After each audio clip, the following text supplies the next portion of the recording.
Well, today on the channel, I'm gonna show you guys like my go-to baits that I use in the seasons that we have, and I'm gonna show you the ones that I like the most. And yeah, I'm just gonna tell you the ones that I like the most.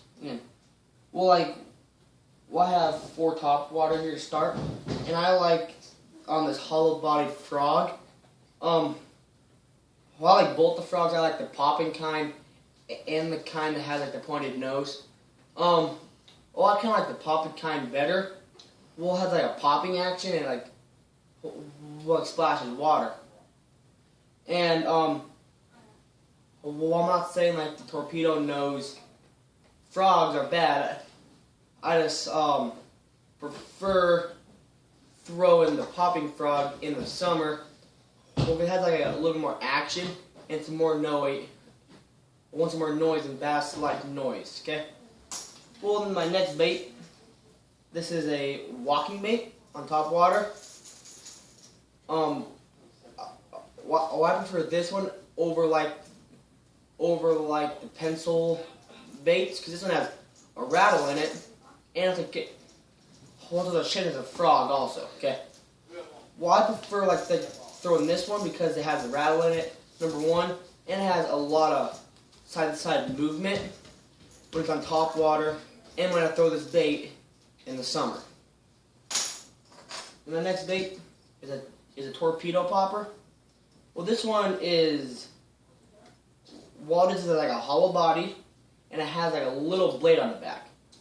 Well, when you're reeling this thing in, this blade spins and you pop it, and it makes like a vroom, vroom, and the bass like that vibration noise of this propeller, and that is a really good reason why they bite this thing. And a lot of the bass that like to fish, like you'll range between my biggest bass that I've caught was 7, and I have not caught on this one, but they'll range between 4 to 5 to like not even a pound on this bait. Then my last top water is a torpedo popper. Or not torpedo popper, this is a whopper plopper. I like this whopper plopper. Well, this is not like the actual river to sea whopper plopper. This is a off-brand. I don't really want to spend $17 on one of those things. Well, this one was 6. Well, it has the spinning tail on the back. Well, this one's kind of like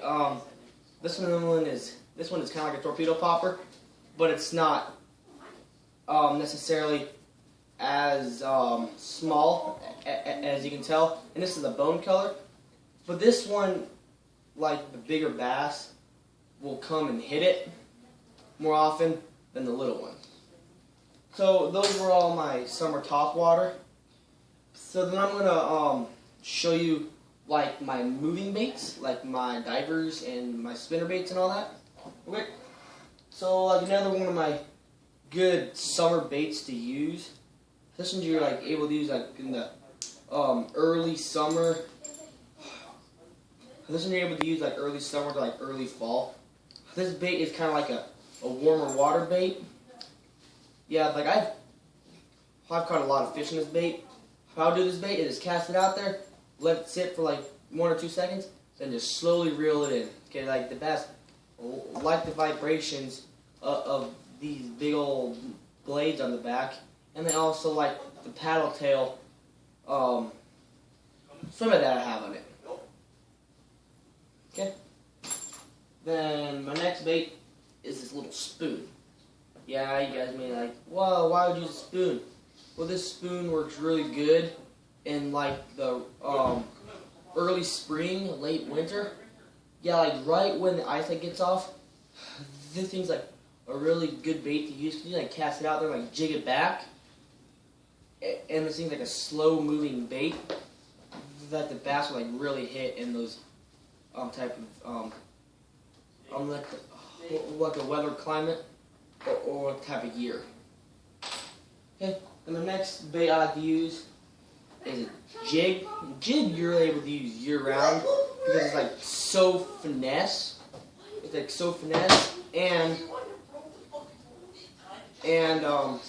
and it's like really good bait to like let the bass bite. And this thing has a rattle on it. It has like a backpack sort of thing on it, and like rattles when I pull through. But yeah, like right now I have on it is a Biospawn Vile Bug. Yeah, I have like appendages on it, and this is like a really good trailer to use because it flaps in the water while it's going down. And this is a 3/8 ounce. I like using weedless jigs because where I like to fish, some places have like a lot of weeds.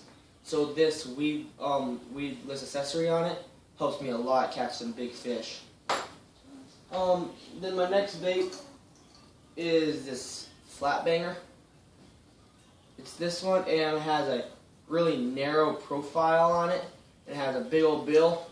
This thing, it says right here, it dives 3 to 6 foot. This one right here is made by the Guggen Squad. I like throwing this one. This one's like a summer to, like an early summer to late spring bait. They don't really start hitting like a really big moving bait like this until that time of season.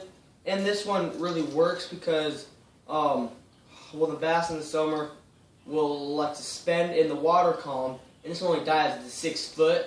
And a lot of like your bass ponds will be ranging between the deepest spots range between 10 to 15 foot around.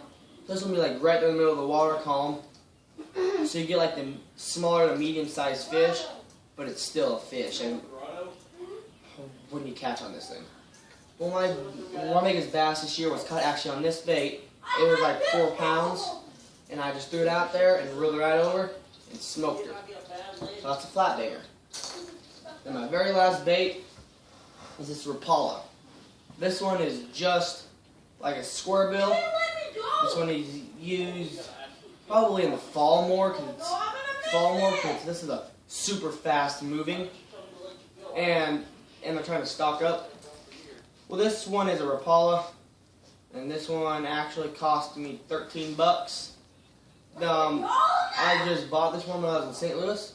It has a really wide profile, so it moved really wide while fast, so it's a really imitating bait to be using for the bait fish. This one is actually super cool to watch because it has like a green flash to it, so the bass will really like this one. So that was all of like my moving baits.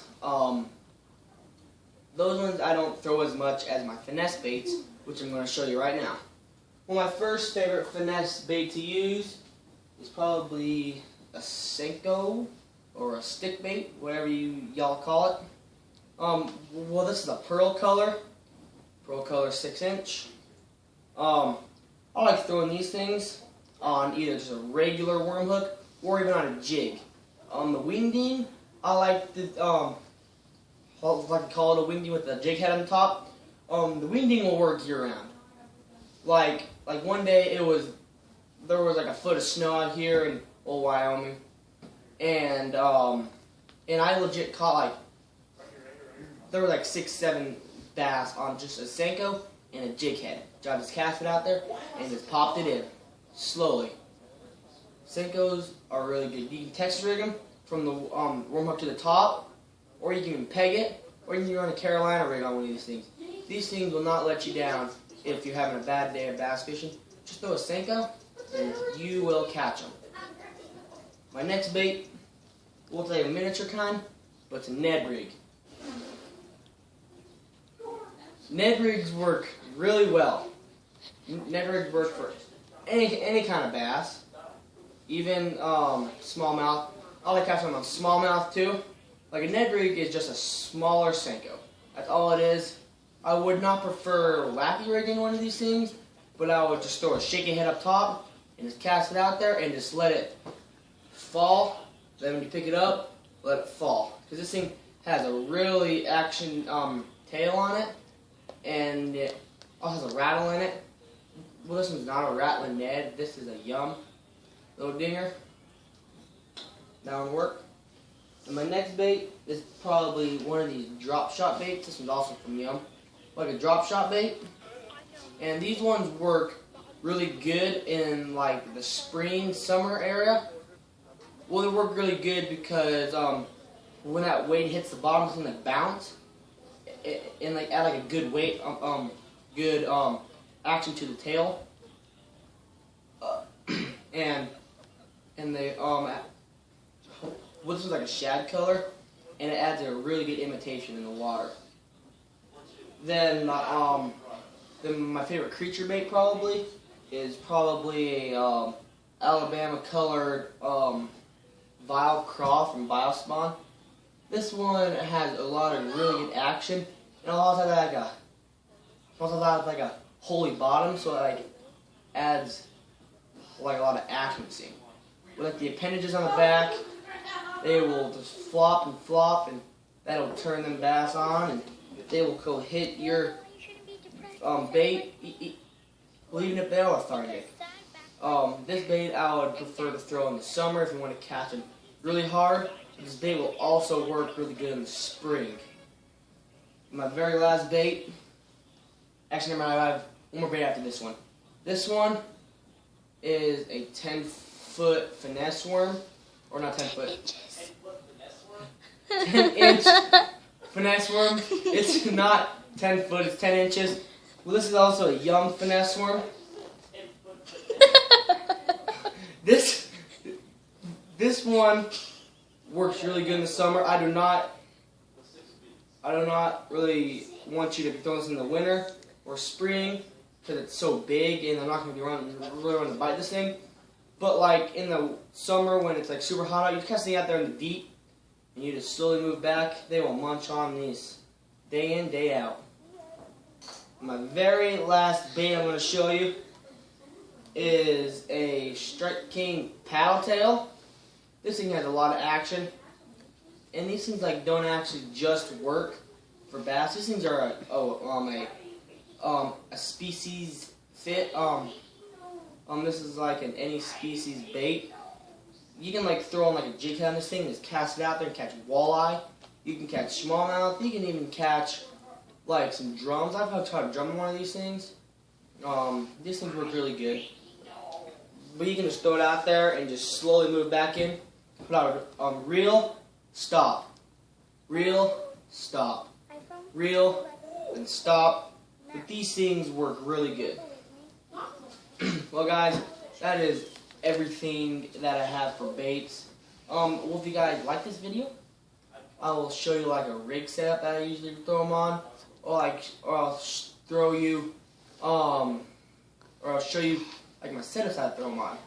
Well, if you guys like this video, please drop a like and subscribe, and see you next time.